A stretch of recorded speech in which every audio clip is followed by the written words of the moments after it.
लाखो अब्जो अधिक करोडची प्रॉपर्टी आहे, पण जवळचं कोणी नव्हतं. काय नियती आहे.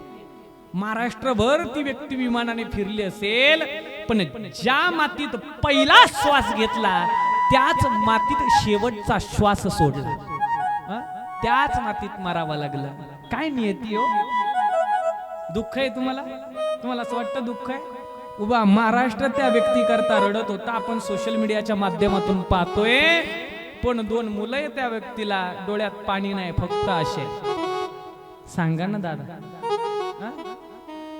अजून सांगू, काहींच्या कानावरती वार्ता नसेल. फुकट नाही म्हटले महाराज. तो अभंगच मी आज मुद्दाम घेतलाय. शेजेची कामीन दूर राहील. संध्याकाळी 5 वाजता उपमुख्यमंत्री पदाची शपथ घेताय. सांगा, झाले 3 दिवस, झाले 2 दिवस.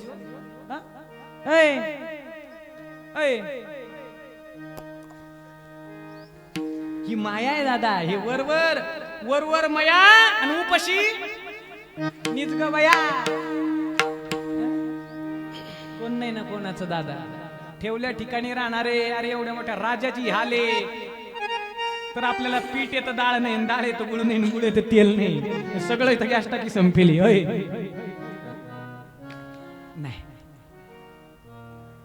जर या विश्वामध्ये जर तारायचं असेल ना, पण एक कळाला आपल्याला त्या गोष्टीवरून, माणूस कसा काय असे ना, पण संबंध महाराष्ट्राला रडवण्याची ताकद ठेवली त्या व्यक्तीने.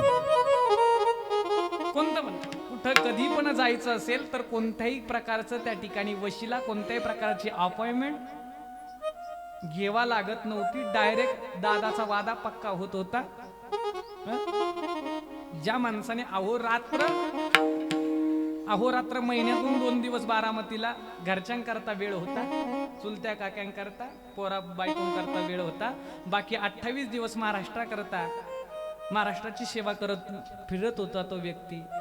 पण महाराष्ट्र सुद्धा त्या तितक्याच ताकदीने अंतःकरणातून रडला. गड्या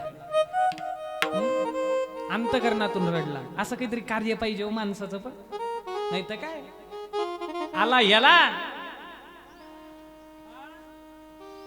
ते तुम्ही तुमचं म्हणा. नाही, ही माया आहे दादा. हे मोह जंजाळे. हे ठेवल्या ठिकाणी राहणार आहे.